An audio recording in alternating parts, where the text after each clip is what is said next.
진짜 그 성경 속 다윗에게 있었던 절대 언약을 가지고 저희가 저희 힘으로는 될 수 없는 그 불신자 상태들 속에 있었는데 다윗과 같은 언약을 저에게 주시면서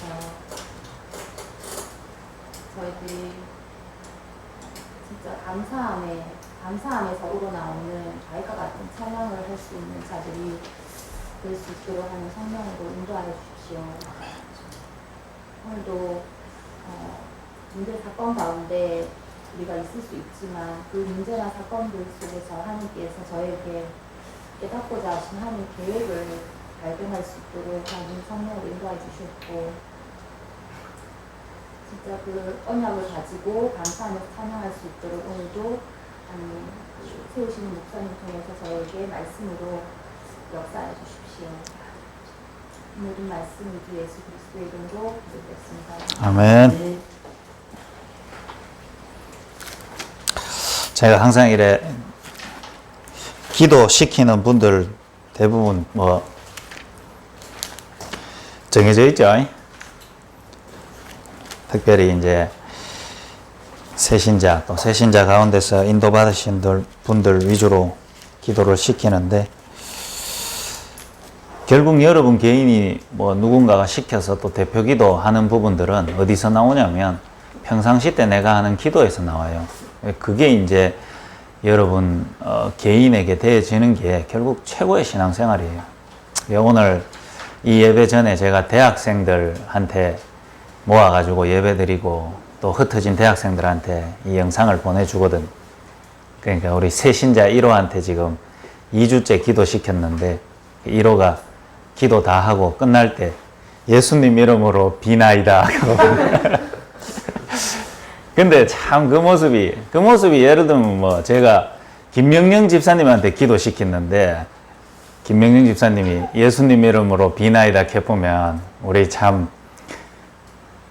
왜 참 저 집사님이 신앙생활을 뭐 왜 했나 이렇게 이제 생각이 되는데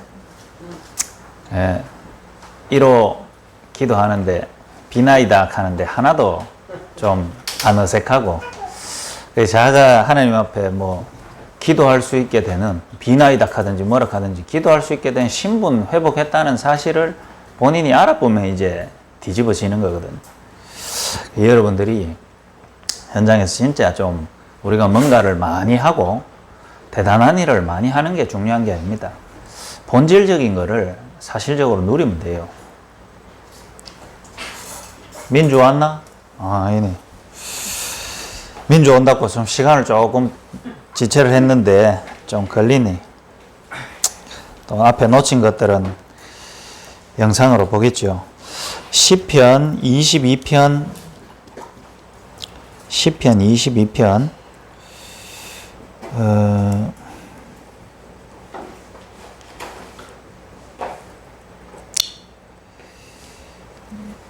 이게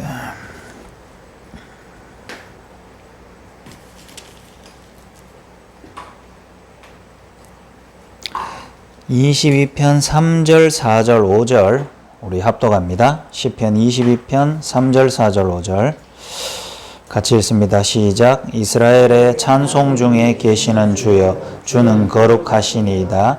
우리 조상들이 주께 의뢰하고 의뢰하였으므로 그들을 건지셨나이다. 그들이 주께 부르짖어 구원을 얻고 주께 의지하여 수치지 아니하였나이다. 아멘.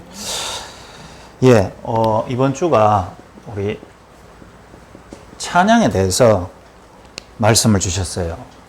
특별히 다윗의 찬양, 그리고 우리를 하나님이 교회로 또 말씀으로 지도하시고 인도하시는 담임 목사님의 찬양, 그걸 통해 하나님은 하나님 앞에서 우리의 찬양을 분명히 하고 회복하라는 뜻이에요.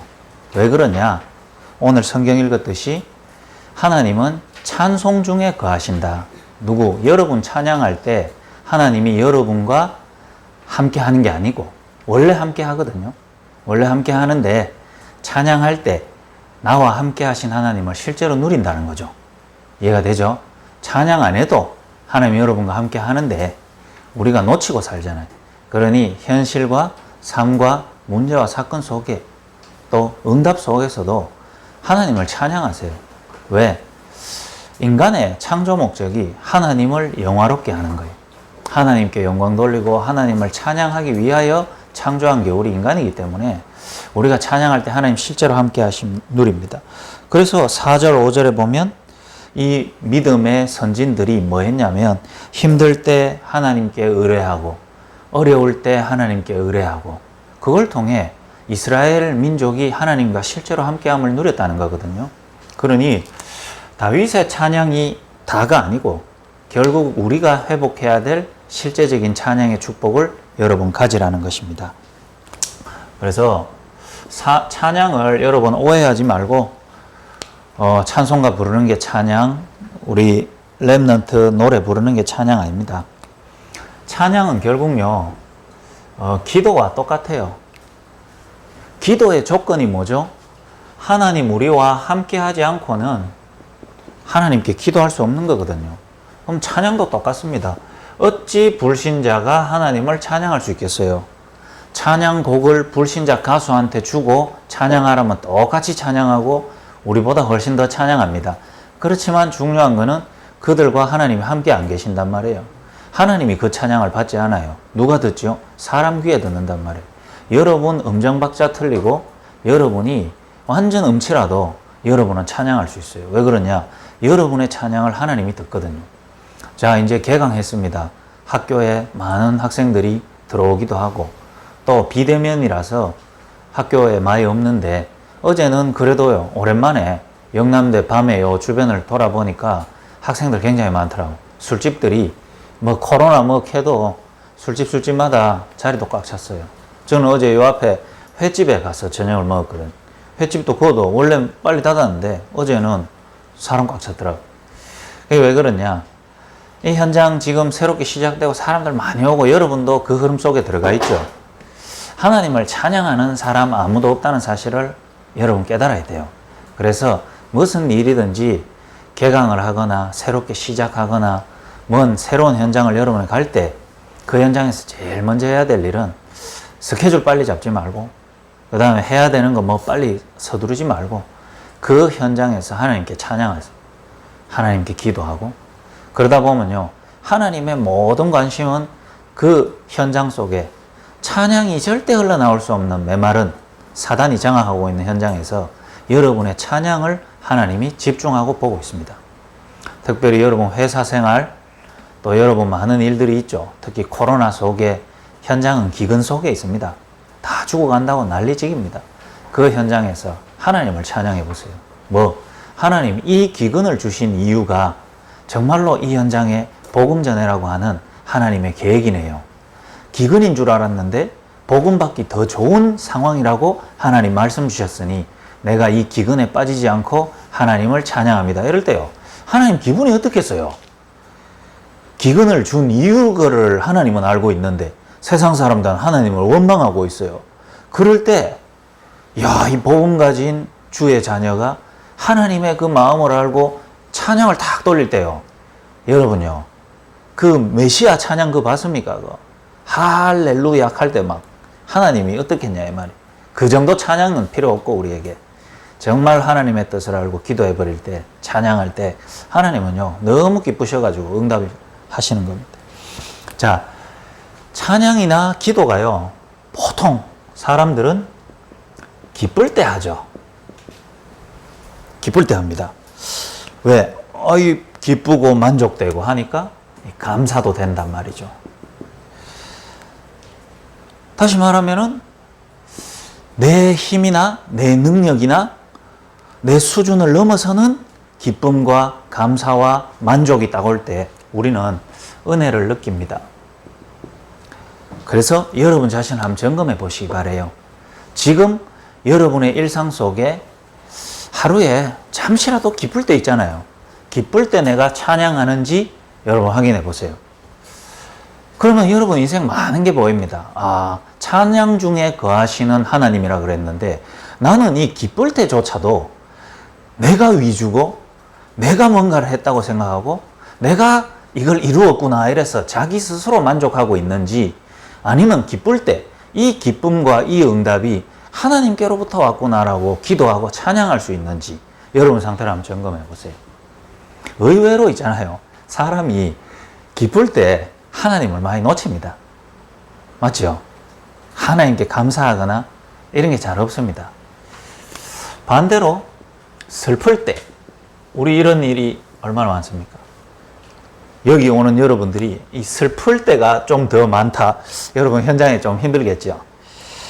슬플 때 또 힘들 때 우린 대부분요 요럴 때 뭐에 잡히냐면은 현실이 나를 힘들게 하잖아요. 그러니 현실에 잡혀버리니까 찬양 안 되죠. 문제가 딱 일어나면 문제에 잡히니까 찬양을 안 해요.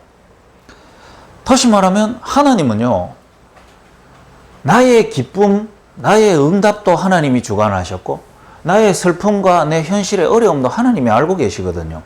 그러면 현실과 문제를 넘어 거기 빠지지 말고 넘어서 하나님의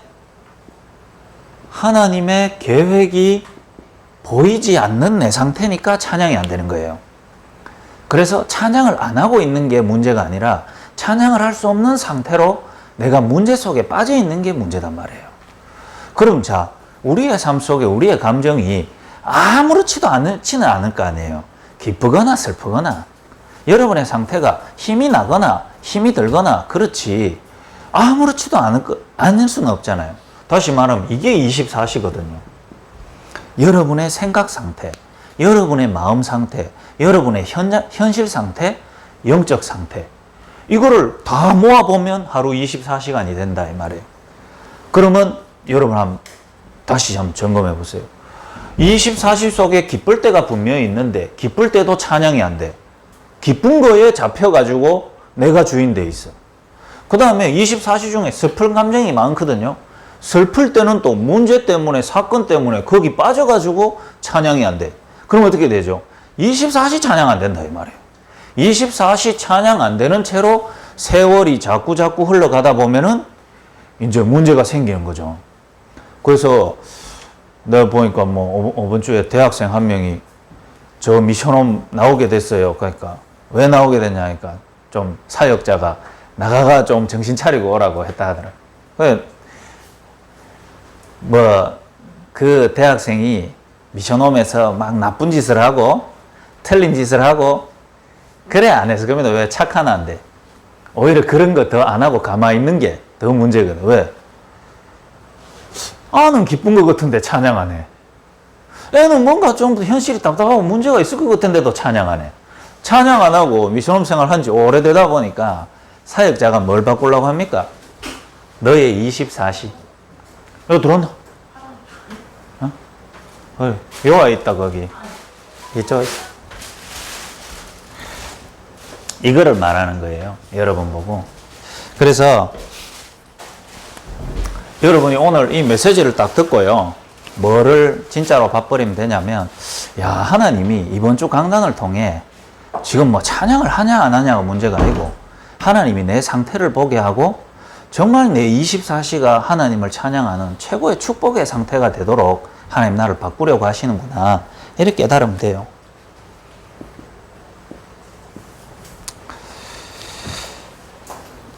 그래서 먼저 다윗의 인생뿐만 아니라 다윗의 24시 속에 다윗은 어떻게 찬양했는지, 다윗이 기쁠 때 어떻게 찬양했는지, 다윗이 슬플 때 어떻게 찬양했는지.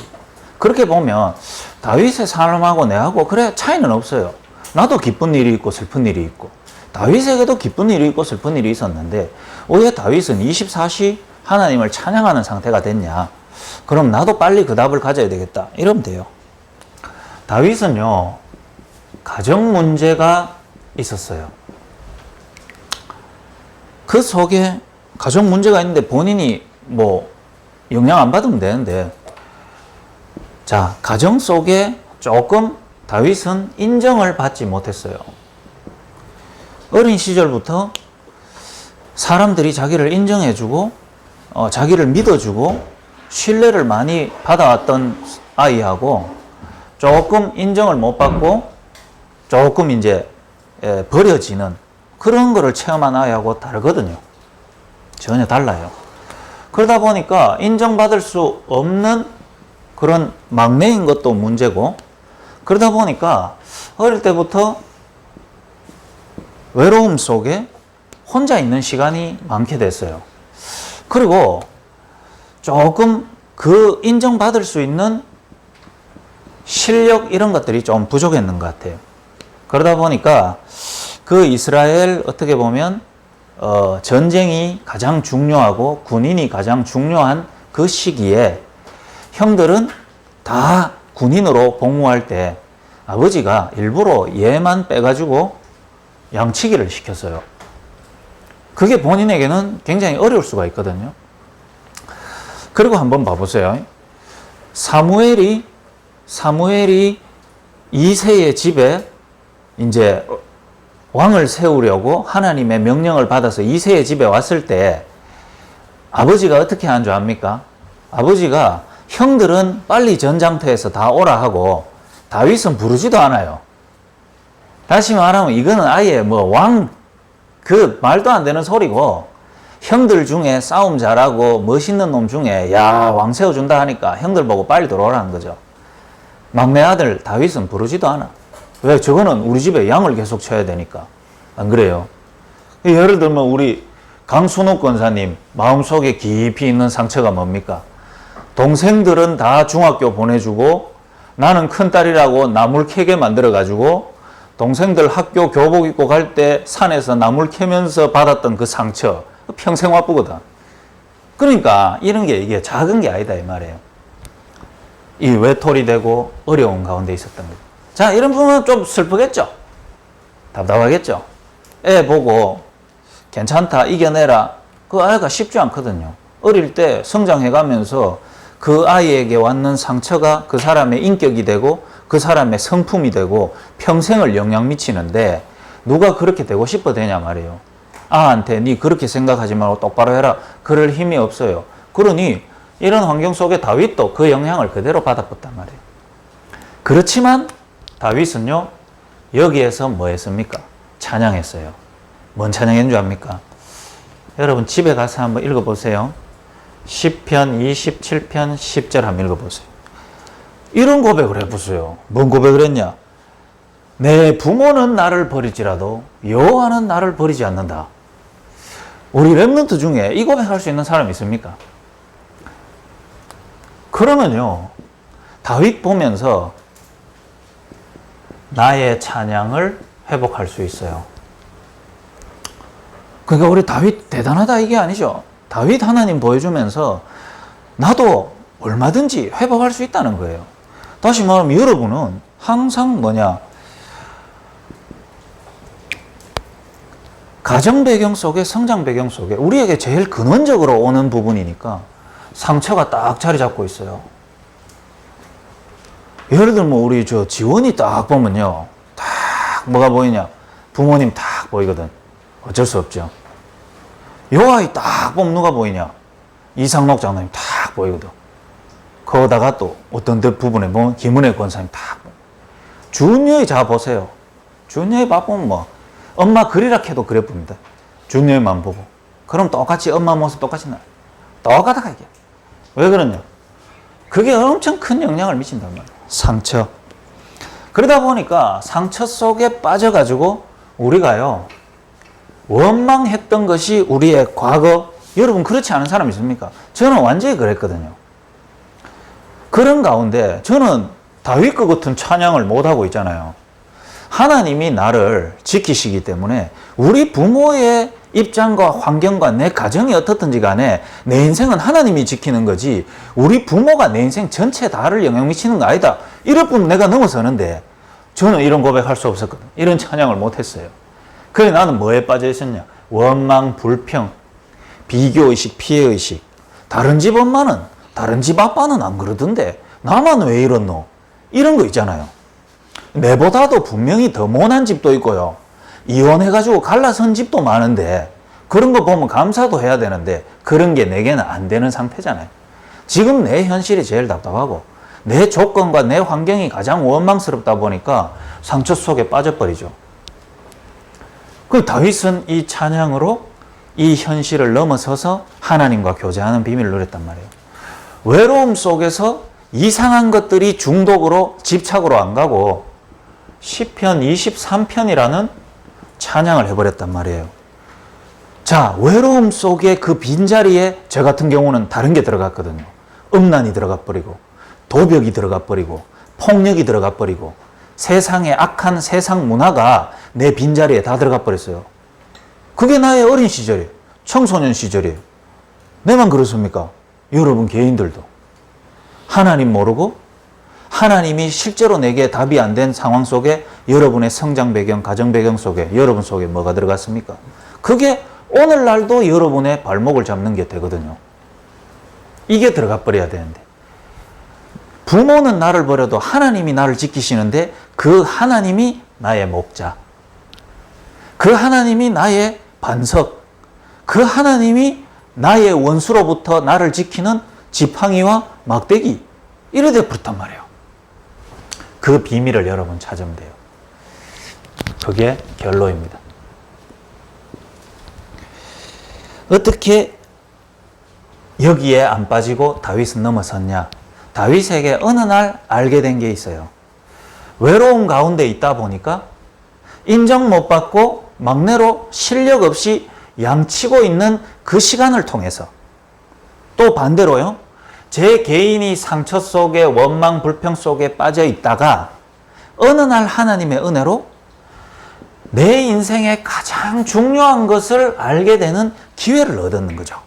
여러분에게 오늘이 그렇게 되면 돼요.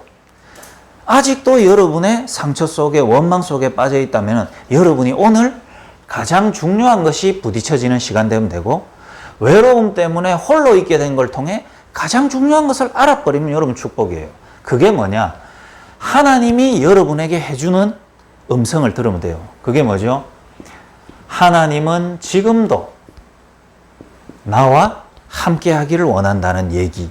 이 얘기가 안 들렸던 거죠. 우리 엄마는 왜 이래? 우리 아빠는 왜 이래? 나는 왜 이래? 잘하는 게 없어. 이러고 있을 때는 안 들렸는데 너무 그 상처 속에 빠져가 답이 없이 헤매다가 어느 날 들려버린 거예요. 다윗이 어느 날 외톨이로 양치다가 어느 날 들려버렸어. 그 소리가 들린 거예요. 무슨 소리? 하나님의 소리. 내가 너를 창조한 이유는 너와 함께 하고자 합니다. 이 얘기를 들어버린 거죠. 그러다 보니까 따라오는 발견이 있어요. 하나님이란 분이 내하고 함께 하고 싶어 하는데 나는 하나님과 단절되어 있는 나를 발견하게 된 거죠. 이게요, 찬양의 시작이에요. 다윗이 이 사실을 알았어요. 양치다가 하나님의 음성을 들었어요. 하나님이 살아계시고 나와 함께 하길 원하시는데 나는 시편 55편 나는 죄악 중에 출생하였구나. 아, 나는 하나님을 만나지 못하고 태어났구나.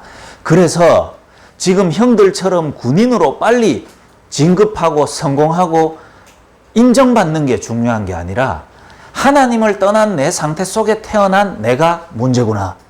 그래서 내가 슬픈 것이지 외로움 때문에 힘든 것이 아니구나. 오히려 외로움 때문에 하나님의 음성을 듣게 됐고 내가 하나님과 단절되어 있다는 사실을 알게 되었구나.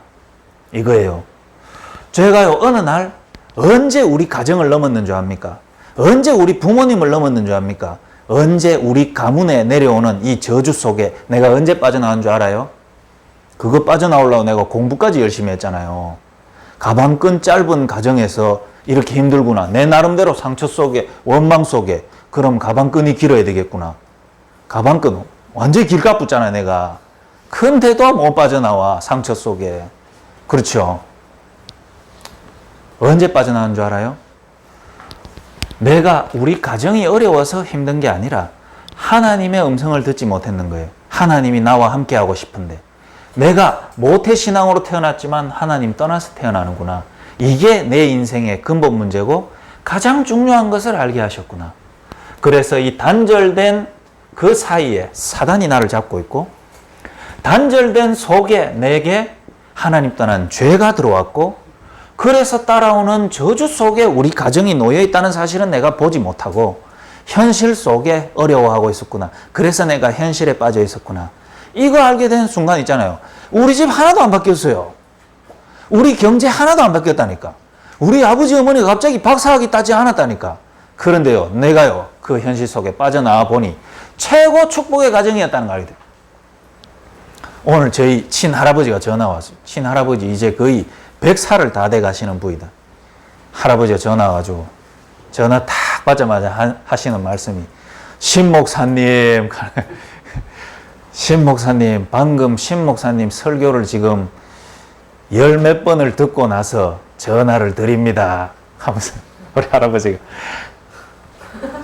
최고 축복의 가정입니다. 진짜로 언약의 명문가예요. 명문가.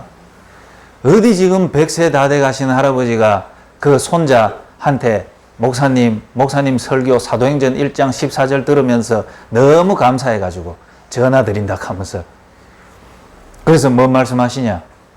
참 평생을 신앙생활 해오면서 교회 같지 않은 교회도 많이 받고 목사 같지 않는 목사도 많이 받는데 우리 손자 목사님은 진짜 목사입니다 하면서 내가 할아버지 감사합니다 하면서 그래. 얼마나 힘나는 줄 압니까 여러분. 세상 어디 가가 인정받고 그런 거 말고요. 가정에서 집구석에서 인정받는 게 얼마나 어려운지 알아요. 여러분 가장 중요한 걸 알게 됐단 말이에요. 내가 이래 그러고 보니 우리 가정 이러지 않았으면 내가 복음의 소리 하나님의 소리 못 들었어요. 이런 형편 아니었으면 복음 못 들었다니까요. 안 그래요? 하필 우리 아버지가 세탁소를 찾는데 하필 수성구 와가 거기서 세탁소를 열고 그러다가 이상한 이단들 모였다고 해가 훌천해로 갔는 그곳에서 예수 영접하고 다락방 만내가 시작된 이 복음의 시작. 그러고 보니까요. 야 감사할 것밖에 없다. 다시 말하면 내게는 슬픈 건데 오히려 기쁠 때가 돼. 찬양이 되죠. 하나님 내게 이런 가정, 이런 부모님 허락하셔서 내게 원색 복음의 흐름으로 인도하신 하나님의 은혜를 찬양합니다. 이게 딱 되는 거 있죠. 그러니까 이런 나를 발견할 때 어디서 나오냐. 하나님이 그런 나에게 내가 여기에 갈 수 없으니 나는 그대로 하나님 떠난 불신자의 6가지 상태로 고통 가운데 있을 수밖에 없었구나. 그러니 현실 넘어 지금 내 입장 넘어 나의 진짜 문제가 보이기 시작한 거죠. 그러다 보니 답답함이 생기더라고요. 우리 집이 지금 이런 게 문제가 아니고 내가 이 영적 문제에서 빠져나오지 못한 것이 문제이자 나는 여기에 대한 답을 찾아야 된다. 이 갈급함이 생기는 거 있죠. 언제? 렘넌트 때. 이게 렘넌트예요, 여러분. 여러분 자녀에게 자꾸 뭘 주입하려고 하지 말고 정말 하나님 말씀 앞에서 올바로 기도하고 질문할 수 있는 그런 배경이 돼주면 돼요. 그런 부분 속에 여러분이 말씀으로 안내를 하는 거죠. 그러다 보니까요, 하나님의 나를 향한 은혜가 보이는데 내가 여기서 못 빠져나가니 하나님이 내한테 찾아온 게 그때 이제 이해가 되더라고요. 그렇게 그리스도를 많이 들었는데 그리스도가 이해가 안 되던데 그 그리스도랑 나랑 딱 맞아지는 시간이 내게 어느 날 딱 있는 거 있죠. 왜? 그리스도를 보내야 사단이 꺾이고 그리스도를 보내야 죄에서 해방되고 그리스도를 보내야 우리 가문과 내 개인에게 와 있는 저주가 해결되기 때문에 그때 그리스도가 나랑 맞아지는 거 있죠. 그러니까요, 하나님이 이런 환경 속에서 그리스도를 알게 하신 게 찬양으로 감사로 딱 나오는 거 있죠. 그 감사만 하고 있었는데 별거 딴 거 한 거 없어요. 여기서 내가 일로 옮겨져 버린 거 있죠. 하나님하고 단절되어 있는데 그리스도가 나를 찾아오시고 나는 가만히 있는데 나를 신자의 신분과 권세로 옮겨버리는 거 있죠. 지난주에 제가 설교 때 얘기했잖아요. 공황장애로 한 분이 전화가 6년 만에 전화가 그 다음날 목요일 날 직접 우리 플랫폼 찾아와서 복음 전했죠. 야, 참 사람 37kg 마르긴 진짜 말랐더라고. 복음을 딱 말하고요. 예수 영접 딱 하니까 얼굴이 화색이 딱 돌더라고. 힘이 난다고. 내가 기도문도 적어주고 이제 돌려보냈어요. 그날 밤에 전화가 안 오는 거예요. 이 사람 이렇게 기쁘고 복음이 부딪혔으면 감사하다고 연락도 오고 할 건데 연락이 없어. 그 다음날 전화 딱 하니까 예수 영접하고 기뻐서 집에 갔는데 공황장애가 2배로 와가지고 119 실려갔다는 거죠. 응급실로. 그래가 이거 뭡니까? 이러는 거예요. 그래서 순간 이거 간증거리 없어지는데 메시지거리 없어지는데 싶더라고. 그러다가 내가요, 아니다. 이 진짜 아니다. 오히려 이게 더 잘 된 거야. 그래 내가 오히려 메시지 줬어요. 자기는 헷갈릴 수 있죠. 근데 내가 지 생각하고 완전 다르게 얘기하거든. 오히려 잘 됐다고. 그러니까 아니 왜요? 이런 거예요. 그게 너무 잘 됐다. 당신 공황장애 해결하려고 그리스도 오신 거 아니고 하나님이 당신 공황장애 약처럼 해결해 주려고 이 땅에 당신 만나러 온 게 아니다. 6년 만에 이 복음 듣도록 생각나게 하신 것이 영적 문제 해결이다. 그렇기 때문에 당신이 공황장애 때문에 기뻐서 날뛰지 않게 하시려고 하나님이 그 아픔을 놔두고서라도 영적인 변화가 어떤 것인지를, 하나님 만났다는 것이 어떤 것인지를, 하나님 만나고 공황장애에 시달리는 때는 도대체 어떤 것인지를 체험하도록 하는 거 아니냐. 하나님께 한번 기도해봐라. 하나님 내 안에 와 계신데 나는 왜 공황장애가 또 옵니까?를 기도할 수 있는 한 명으로 하나님이 만드셨단 말이에요. 이해가 됩니까? 하나님, 공황장애 없어졌네요. 이제 편하게 살아야지가 아니고, 공황장애 가지고 하나님께 기도할 수 없는 개인 신분이었는데 공황장애를 가지고 하나님과 기도하고 찬양할 수 있는, 슬플 때 찬양하고, 왜? 문제를 해결 안 하심을 통하여 하나님이 내게 주고자 하는 진짜 영적인 축복이 무엇인지를 보고 찬양하고, 그것 때문에 너무 기뻐가 찬양하는, 공황장애에 24시 시달리는 인간이 아니고 24시 하나님을 찬양하는 인간이 되도록 하나님이 축복하셨다. 제가 안 속았어요. 안 속았다는 증거로 제가 그렇게 메시지를 할 수 있었다니까. 하고 나가 내가 뿌듯하더라니까요. 아, 너무 감사하다. 그래서 당신이 나를 집중적으로 만나야 된다는 거다. 집중적으로 말씀드려야 된다는 거다. 그 목요일마다 온다 하더라고. 내가 그 집에 간다니까 집이 너무 추해갖고 못 온다는. 자기가 온대. 자, 이 답이 있으니 이걸 넘어설 수 있는. 자, 그럼 다윗이 어떻게 찬양할 수 있었냐? 이 답이 있었어요. 십자가의 길, 그리스도의 길, 그리스도가 자기 속에 딱 답이 있었다는 거죠. 다윗의 심령 속에 이거 하나가 딱 있었다는 거예요. 이거 하나 안에 많은 게 들어가 있죠. 우리의 본질, 우리의 문제, 하나님의 해답, 하나님의 변화, 이게 우리 안에 다 들어있을 때, 실제로 이걸 쭉 누릴 때 여러분요, 현실을 넘어서 찬양할 수 있어요. 두 번째요, 다윗이 교회 문제 있었어요. 하나님을 섬기는 이스라엘 나라가 어떤 문제 속에 빠져 있는지 봤어요. 그 당시에 이스라엘 나라, 특히 교회의 가장 큰 문제가 뭔 줄 압니까? 세상을 이길 수 없어요. 세상 이길 능력도 없고 답도 없고. 그러니 세상 임금 사단인데 사단을 못 이기는 교회, 이 말도 안 되는 소리 속에 이게 현실이 되어 있단 말이에요. 사단을 못 이겨요. 그러니 현장의 문제가, 시대의 문제가 그대로 교회 문제 되어 있어요. 골리앗 나와보면 골리앗한테 얻어터지고, 블레셋이 나오면 블레셋한테 얻어터지고, 로마 되면 로마에 속국돼 버리고. 그게 무슨 교회입니까? 교회가 세상 문제 속에 계속 얻어터지는 걸 보고 목사도 힘이 없고 성도도 힘이 없고 일 봤다 이 말이에요. 교회 문제를 봤어요. 그런데 그 속에 다윗은요, 찬양했다니까요. 뭘 찬양했죠? 세상 현장, 세상 문제는 위인이 나와서 해결하는 것도 아니고 대단한 사람이 성공해가지고 높은 자리에 올라가서 해결하는 것이 아니라 실제로 임마누엘 하면서 하나님이 내게 맡기신 작은 것 속에 하나님이 나와 함께 하심을 실제로 누리고 거기에 집중하고 있는 그 사람이 이긴다는 사실을 깨달아 버렸어요. 형들은 잘 나가고 군인으로서 막 군대에 들어가 있는데도 골리앗 하나 나오니까 쩔쩔매고 블레셋을 못 이기는데, 여러분 세상에요, 중동 문제가 심해지고 세상의 영적 문제, 음란 문제가 심해지면요, 이 문제가 교회 안으로 들어오는데 어떻게 이겼어요? 막을 수 있겠어요? 그런데 뭐 어떻게 이겼냐? 이 답을 가지고 하나님과 함께하는 비밀을 누리고 작은 것에 임마누엘을 비밀을 누리고 찬양하고 있는 그 다윗이 현장의 세상 문제를 이긴다는 사실. 교회는 결국 그거예요. 큰 거 아닙니다, 여러분. 복음 가지고 렘넌트들을 학교에 보내고, 복음 가지고 작은 일, 작은 도전 속으로 계속 보내는 거예요. 그곳에서 자기 맡은 일 속에 하나님이 역사하심을 날마다 찬양하면서 거기 집중할 때요, 그 작은 게 세상을 이기는 무기가 돼요. 알겠습니까? 세상 기준 따라가지 마세요. 그래서 이 자리에 와 있는 저 큰 현수 있잖아요. 자가요, 저래 보여도 억수로 똘똘하거든요. 내 이때까지 내하고 같이 하고 있는 아 중에 토익 800 이상 나오는 아가 자가 처음이다, 이 말이에요.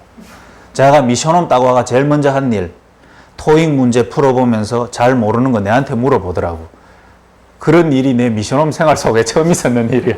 내한테 공부 물어본 처음으로. 근데 그래가 너무 열성적으로 오랜만에 영어를 물어보니까 내 진짜 열심히 가르쳐 줬다니까. 가르쳐 주니까 제가 도움 되는지 계속 묻는 거 있죠. 그래, 내가 이제 묻지 마라 그랬어. 잘 모르겠더라고, 이제 오랜만에 영어 보니까. 저런 아 처음 봤어. 자가요, 어릴 때부터요, 일부러 전문대학교 가고, 전문대학교 항공과 가고, 항공과 가서 빨리 졸업해서 대한항공 취업하려니까 영어 점수도 필요하고, 그래가 항공정비사로 딱 가면 인생이 쫙 갈 거다. 계획 딱 세워가 차근차근 진행해 오고 있었다니까. 그런 가운데 군대도 항공 쪽으로 다 가가 경력 딱 쌓고, 군대 제대 딱 했을 때 내가 야, 너 그러지 말고 미션홈 좀 인도받고 복음에 좀 집중해라 하니까 안 들리더라고. 그러다 하나님이 문제와 사건을 딱 이렇게 가지고 미션홈 들어오게 했죠. 근데 학교에서 이번에 다 대면으로 수업한다는 거예요, 자 학교는. 그러니까 자 갈등을 딱 하는 거 있죠. 목사님, 한 학기를 쉴 수는 없고 우리는 쉬면 1년을 쉬어야 되는데, 그렇게 되면 1년 쉬어버리면은 자기 동기들 벌써 1년 앞서 취업할 거고, 그럼 자기가 1년 뒤처지고 자기 세우는 계획 다 안 되고 어떻게 해야 됩니까? 난 스스로 선택하길 바랬죠. 근데 헷갈려 하는 것 같아요. 그래가 내가 저 민주 가정 다락방 갔을 때 현실과 그 현실로만 하나님의 계획 메시지를 딱 주니까 결론을 딱 내리더라고. 1년 쉬겠습니다. 또 1년을 쉬고 2년을 쉬고 중요한 게 아니라 이 복음에 한번 집중해 보겠습니다. 딱 그만두더라고. 그게 뭔지 알아요? 백날 여러분 스케줄 따라 아무리 가봐도 소용없습니다. 왜? 세상 기준에 맞춰서 여러분 따라가려고 하는 거잖아요. 그럼 뭐 여러분 세상을 이길 만한 능력이 있습니까? 그럼 세상의 흐름에 편성해가지고 어느 정도 대충 여러분 위치 잡아가 살겠다는 거 아니에요. 그러면 세상이 오는 문제를 여러분 이길 수 있냐 말이죠. 여러분이 성공하고 실패하고는 중요한 게 아니라 세상의 흐름에 맞춰서 살다가 세상 흐름 따라오는 영적 문제를 여러분이 이길 수 있냐 이 말이죠. 그럼 1년 쉬면 됩니까? 1년 쉰다고 되는 건 아니죠. 세상을 이길 수 있고 세상에 답 줄 수 있는 답을 가지고, 그게 반년이면 반년, 1년이면 1년, 10년이면 10년. 알겠어요? 제가 그 흐름을 놓치고, 세상 흐름을 놓치고, 이 복음 속으로 들어왔는데, 세상 속엔 내보고 망했다 그러더라고요. 그런데요, 나도 불안하더라고요. 야, 이러다가 세상 흐름 다 놓치는 거 아닌가? 근데 어느 날 알게 되겠더라고요. 세상의 영적 문제를 막을 수 있는 가장 안전한 답을 내게 누리고 하나님은 세상을 보내려고 하는구나. 모세의 40년, 왕궁 40년, 세상 흐름. 모세의 광야 40년, 뭐지요? 세상에 답 주는 흐름. 그래서 보내는 거예요. 작은 거, 뭐 했지요? 양 한 마리 잃어버리지 않을 만큼의 하나님이 내게 주신 돌팔매질. 근데 그냥 돌팔매가 아니요. 찬양하면서 돌팔매짓을 했단 말이에요. 뭐지요? 이 양을 칩 3kg 오는 이 사단, 늑대와 이리, 사자. 아, 블레셋이 이스라엘을 치러 오는 거랑 똑같아. 미리 보기 하는 거죠. 그러면 내가 저 사자 막을 수 있나? 내 힘으로는 안 되네. 그러면 이 돌팔매 이거를 하나님의 능력으로 연습해야 되겠다. 이래 공부 이래 합니까? 송지호의 공부 이래 안 하면 경북대고 뭐고 뭐 하버드가 아무 필요 없다. 알겠어요? 여러분이 하는 학업이 이 임마누엘 비밀 속에 이 공부 가지고 세상 끝까지 가서 이거 가지고 세상 영적 문제를 해결하는 나의 작은 돌멩이가 된다. 그래 한번 해보라 이 말이에요. 그런 이 사회학 이거는 내가 보이 그런 항공이 돼야 돼. 알겠어요? 영적 문제 해결하는 민주의 빵이 이거란 말이에요. 지금 뭐 어디 빵집 차리려고 준비하는 게 아니고 내가 얘기했잖아요. 민주빵에는 스토리를 담으라고. 내 빵을 먹는 중독 문제 가운데 해답 없는 자는 내 빵을 먹고 그리스도를 체험할 수 있게 되도록 하나님 내 이 빵에 하나님과 함께하는 하나님의 찬양이 묻어나게 해주세요. 알겠어요? 이게 뭐야? 그래 딱 되면 이제 우리 카페에 이제 다 콜라보로 이제 빵 딱 들어옵니다. 그게요 세상을 바꿔요. 알겠어요?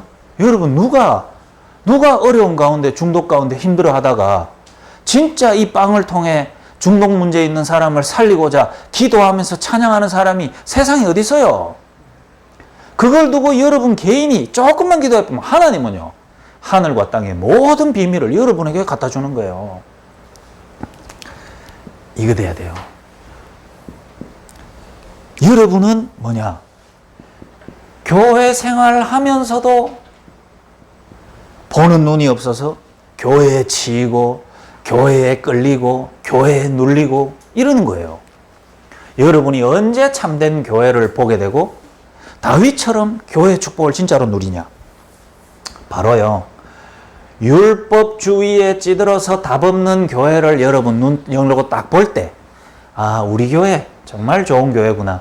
복음 가진 교회. 복음 말해주는 교회. 복음 말해주는 목사님, 사역자들, 복음 가진 동력자. 제일 좋고 나는 율법주의에 잡힌 교회 봐야 알게 돼요. 알겠어요? 솔직하게 말하면 뭐 율법주의 교회 우리 같은 사람 누가 받아주겠어요? 여러분 뭐 된다고 뭐 잘한다고 받아주겠어요? 복음 가진 교회니까 우리가 마음껏 지금 복음 안에서 신앙생활 할 수 있는 거 아니에요? 안 그렇습니까? 여러분 제대로 신비주의 하는 교회를 제대로 한 봐버리면요 우리 교회 복음 안에서 하나님과 방향 안 틀리게 가는 이게 얼마나 좋은지를 알게 된다. 박애주의 교회 이런 데 해보면 여러분 봉사 안 한다고 맨날 둘러까보면 여러분 뭐 하려합니까? 정확하게 복음 말하는 교회에 만나게 해주신 게 감사하구나. 이러더니 찬양 나온다. 거기서 우리부터 얘기 따라서 해보면 이런 교회에 대한 답이 딱 나오고 교회를 감사할 수 있고 교회의 가장 메인 복음이 흘러가는 그 속으로 내가 자꾸 들어가다 보면은 어떻게 되냐면 세상 속에 복의 눈이 열려요. 이런 복음 가진 교회를 이단 누명 씌운 것이 억울한 게 아니라 당연한 것이자 꼭 필요한 것이구나 이러대요. 알고 보니까 성경 속에 예수님 2단, 성경 속에 최고 전도자 바울 2단, 성경 교회사마다 복음 바르게 회복한 사람들 다 2단으로 누명 찍어서 뭐하죠? 복음 올바로 전하지 못하게 만들고 복음 제대로 못 누리도록 자꾸 핍박하는 게 누구 짓이냐? 사단 짓임을 알게 된다 이 말이에요. 제 인생에 제일 최고 내 인생의 자부심, 자긍심이 뭔 줄 알아요? 다락방 전도운동 속에 속한 목사락하는 거. 진짜요. 신학교를 나왔는데 그 신학교가 문교부 인가도 안 되는 신학교. 우리는 사실 목사도 아니요. 일반 정통교단에서 보면. 왜? 자기들이 인정한 신학교 안 나왔잖아요. 그렇잖아요. 그러나 남들은 몰라도 돼요. 우리 할아버지 내보고 최고 목사래.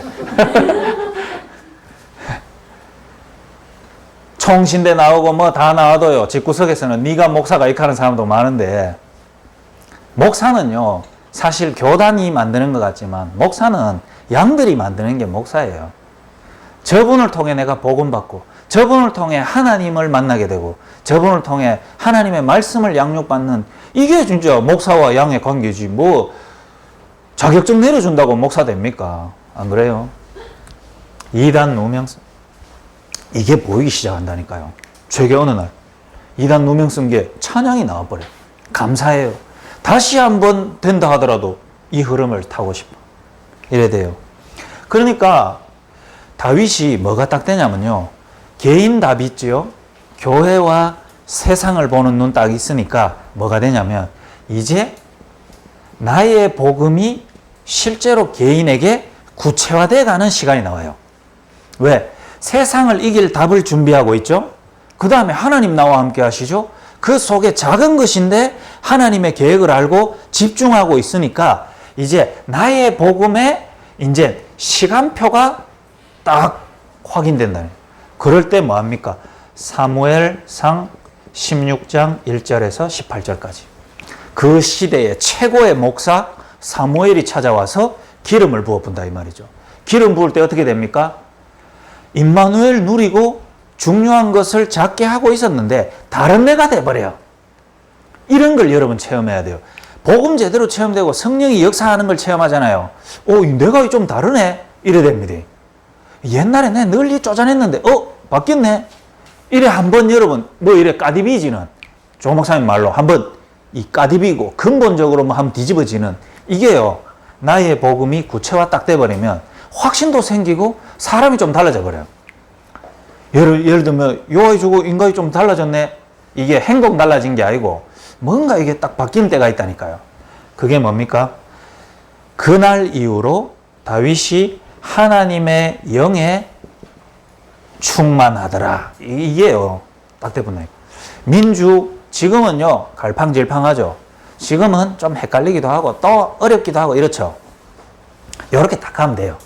이렇게 딱 가다가 민주가 나와 함께 하신 하나님을 누릴 수 있고 그 다음에 조금만 이 시대와 이 시대의 문제 속에 하나님이 내게 이런 문제를 통해 부르신 이유 깨닫고 자기 하고 있는 일을 찬양하면서 기도하면서 하고 있다가 어느 날 딱 맞아지는 날이 온다니까요. 내가 과거에 남들이 안 하는 어려움을 겪었는데 그것이 바로 다른 사람이 못하는 일을 하기 위해 하나님 나를 먼저 체험하게 하셨구나. 그래서 내게 이 일을 하게 하셨고 이 교회를 만나게 하셔서 이 복음 안에 있게 하셨구나. 이게 맞아져 버리면 다른 민주가 돼버려요. 걱정 안 해도 되는 민주가 돼. 왜? 그냥 선로에 올라타 버렸어. 그럼 막 달리는 거예요. 하나님 막 역사하는 날이 온단 말이에요. 나의 복음이 딱 맞아지는 시간.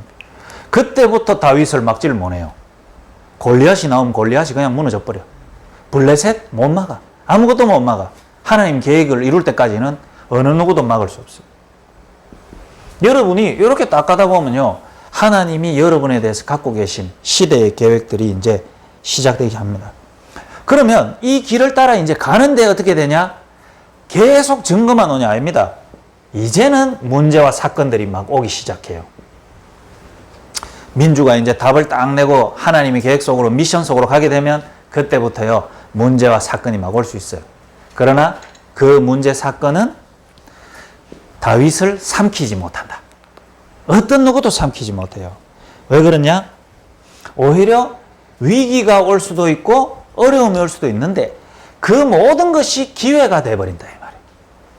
왜? 하나님의 영에 감동한 자에게 오히려요 이정표이자 계획이다 이 말이에요.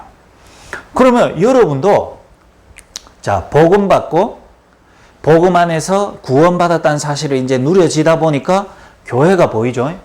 교회가 보이다 보니까 이 교회가 어떤 흐름 속에 지금까지 왔는가도 이제 좀 답이 나기 시작해. 특히 이 자리에 와 있는 새신자분들, 또 가정이 이제 같이 예배로, 말씀으로 인도받은 여러분들이 처음에는 좋다 이 말이에요. 그러다가 이제 싹 갈등이 오는 게 뭐죠? 그런데도 남은 문제 앞에 또 고민이 탁 되거든. 그 다음에 신앙생활 안 할 때 별로 문제 아니었던 것들이 이제는 신앙생활을 제대로 흐름을 타니까 문제가 되는 경우가 있단 말이에요. 새로운 갈등에 도전해야 될 시간표가 와요.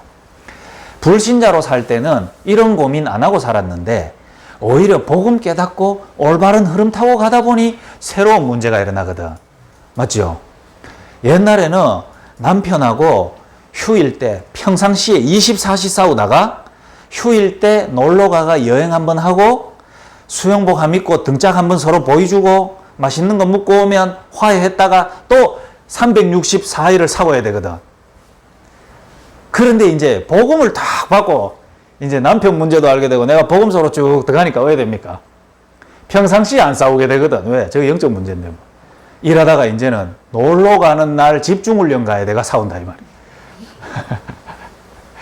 그러니까 그때 막 네 이단에 빠져가, 네가 초대교회에 빠져갖고 우리 가정이 이렇게 힘들고 364일 싸울 때는 말 안 하다가 이제 그 문제 해결되니까 야, 주말은 좀 가족들하고 보내야 되고 애들 니 때문에 막 밥도 못 먹고 이제 새로운 문제. 하나님이 나를 구원하면서 아니면 우리 남편 그냥 죽이보든지 저거는 또 예수도 안 믿고 집에 가만 놔둬가 나를 하여금 계속 건들고 남은 문제. 또 이제는 교회 속으로 흐름을 들어가다 보니 옛날에 불신자 때는 고민도 안 하던 것들이 새로운 문제. 이거 있잖아요. 결론 딱 내세요. 그게 나의 찬양과 나의 흐름을, 복음을 막지를 못한다. 그걸 아시기 바랍니다. 이때도 여러분 찬양할 수 있으면 돼요. 다윗에게 일어나는 문제와 사건과 위기, 시편 전체를 보면요, 전쟁을 통해 원수에서 자기를 구원하시는 하나님에 대한 찬양이 얼마나 많은 줄 압니까? 그러면 여러분 거꾸로 한번 생각해 보세요. 내가 새신자로서 신앙생활을 이제 복음을 알아가는 과정 속에 남은 문제도 많고 새로운 문제가 많다. 찬양할 거리가 그만큼 많다는 건데요. 이해가 되십니까? 우리 남편의 손에서, 남편의 저 문제 속에서 나를 건지신 하나님을 찬양해야 된단 말이에요. 안 믿는 자녀들을 하나님이 구원하시기 위하여 일어나는 문제와 사건 속에 찬양해야 된단 말이에요. 그럴 때 여러분을 못 막아요. 사단은 어떻게 하든지 남은 문제에 발목 잡히고 새로운 갈등 앞에 항상 무너져서 원점으로 돌아가게 만드는데 여러분이 그 안에서 찬양할 수 있으면 돼요. 결국 하나님이 이 모든 부분들을 내 인생의 복음의 과정을 이끌어가는 하나님의 계획이구나 이래 알면 돼요. 그러니 다윗이요 마지막으로 최고의 증거가 왔고 이제 답이 왔어요. 결국 왕 됐거든요. 기쁘잖아요. 슬플 때도 찬양했는데 기쁠 때도 찬양이 되는 거예요. 이 증거와 축복을 주신 이유를 안 놓치잖아요. 그게 24시 찬양하는 사람의 특징이에요. 뭘 합니까? 결국 언약 주신 대로 내 왕 세운 이유가 내 잘 먹고 잘 사고가 아니고 성전 건축을 준비하라는 하나님의 계획이구나. 이거를 해나가는 거예요. 그래서 주변 블레셋도 다 물리치고 이스라엘 나라를 회복하고 아들에게 이걸 넘겨주고 가는 거예요. 그럴 때, 자, 5번 주 강단인 시편 22편이죠. 23편은 이제 다윗이 죽습니다. 22편부터 23편까지가 다 뭡니까? 다윗의 마지막 찬양. 사실은 멋있죠. 인생 가운데 이런 일 저런 일 많았는데 마지막 죽을 때 막 죽기 싫다, 저승사자가 온다 이러고 죽을 뻔 왜 되겠어요, 목사가. 아니, 장로가 죽을 때 불안하다 하면서 시커멓다 이게 뭐 왜 되겠어요. 안 그래요? 평생을 막 장로로서 목사로서 번질하게 다 살아와 놓고 죽기 전에 막 무섭다 두렵다 골치 아픈 거거든 그거. 그런데 평생을 이런 문제 저런 문제 속에 하나님을 바라보며 쭉 왔다가 마지막 딱 죽을 때 하나님 찬양 쫙 하고 마무리 딱 하고 하나님께 딱 한 그게요 찬양하는 사람이다 이 말이에요. 아시겠어요? 그 여러분 혹시 여기 청년들은 가정에 가가 부모님들 불신앙 많이 하고 막 원망 많이 하고 있죠. 내가 방금 했는 이 설교 얘기해줘라 이 말이에요. 아버지 그 가다가요 갈 때 거먹게 갑니다 하면서 가면 깜짝 정신 차려가지고 아버지 갈 때 우리들 다 보는데 하나님이 살아계시고 너희들 꼭 복음 놓치지 말아요 이래 가야 될 거 아닙니까? 가면 복음 갖고 있는 아버지 같으면 정신 차립니다. 깜짝 놀래가 아유 야 그래 맞다 하면서 집에 가 얘기해주란 말이에요. 다 한 명씩 다 가가. 근데 또 버릇없이 가가 아버지 밤에 막 사탄한테 잡히고 싶으니까 한 대 얻어터지고 오지 말고.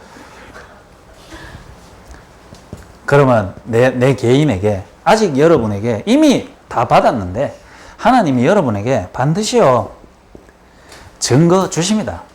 왜? 증인으로 세워서 하나님 쓰고자 하거든요. 이 자리에 있는 청년들 렘넌트들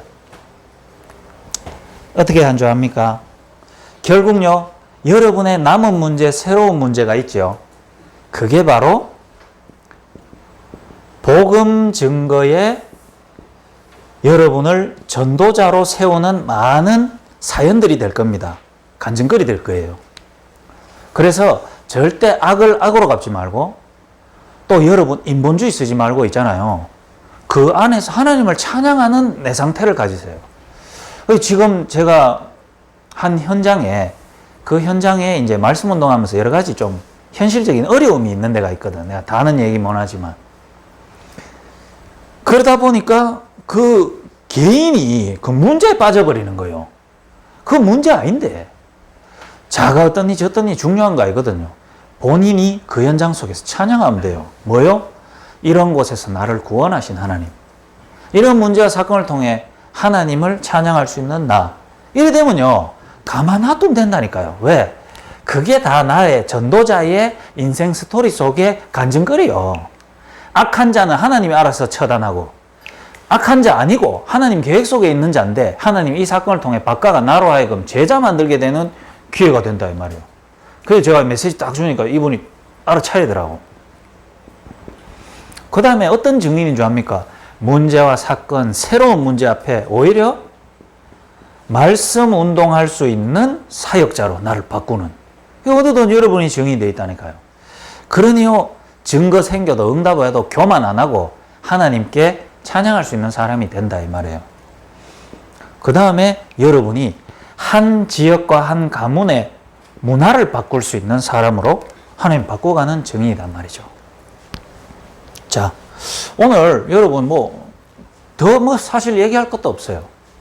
결국은 다윗과 나의 차이 속에 하나님은 근원적으로 찬양할 수 있는 힘을 회복하기를 원한다. 그게 뭐죠? 오늘 이 결론이에요. 이게 여러분 속에 딱 담겨서 이제 개인 가정 속으로 들어갑니다. 교회 생활 속으로 들어갑니다.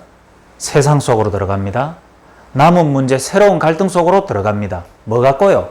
십자가 갖고. 십자가 갖고. 목걸이하고 가지 말고 요 내용을 여러분 영혼 속에 딱 담아보세요. 가정을 딱 갑니다. 가정에 하나님 못 만난 상태. 그래서 우리 가정에 그리스도가 필요했구나. 교회를 딱 갔어요. 야, 이 교회가 그리스도를 분명하게 말하는 교회구나. 세상을 나갔어요. 세상은 나를 이상하게 볼 수 있어도 하나님은 나를 가장 귀하게 보는 흐름 속에 있구나. 그리고 남은 문제 속으로 들어가란 말이에요. 이 남은 문제는 오히려 그리스도가 나를 또 우리 가정을 살려서 회복하고자 하는 하나님의 계획이 있구나. 이러면 여러분이 찬양의 내용이 여러분의 날마다 흘러넘치는 여러분 됩니다. 그래서 한 주간 진짜로요, 이 예배 마침과 동시에 여러분 가면서 찬양하시기 바랍니다. 요 민준애는 찬양 잘 모르죠? 찬양 잘 모르면 뭐 하면 되냐? 자꾸 들어야 돼요, 여러분들은. 찬양이요, 어릴 때부터 또 자기 현실 속에 찬양이 자꾸 들리면 뭐가 되냐? 가장 힘들고 어렵고 혼자 문제 가운데 빠졌을 때 찬양으로 그 상태를 바꿀 수가 있어요. 그래서 내가 또 뭐 하냐? 성경 구절, 복음의 핵심, 그리스도의 구절을 암송하고 묵상해라 하죠. 그럼 어떻게 되는 줄 압니까? 그 묵상된 게 그냥 내 기분에 따라 흥얼거리면 그게 찬양이에요. 하나님은요, 그 찬양 듣는다. 그 가정이 찬양을 회복하고 여러분 대학 현장이 가는 그곳에서요, 진짜 찬양하세요. 알겠죠? 알았나 몰랐나? 내가 대학교 때 영남대 그 연못을 팍 돌면서 하나님 찬양 다. 그럴 때 내 가장 답답한 현실을 이겨버리더라니까요. 여러분도 모든 흩어진 현장에서 다윗의 찬양을 가지고 여러분의 작은 학업에 세상을 이길 수 있는 모든 능력이 하나님을 모아주시는 것을 체험하는 여러분의 한 주간 현장 생활 되시기를 주님의 이름으로 부탁드립니다. 우리 기도하고 찬양합니다. 하나님 감사합니다. 이곳에 모인 하나님의 백성들이 현장에서 찬양할 때 하나님이 이들과 실제로 함께 하심을 체험하는 최고 축복의 한 주간 될 수 있도록, 이 축복의 삶이 이들의 영원의 삶이 될 수 있도록 인도하여 주옵소서. 예수 그리스도 이름으로 기도드립니다.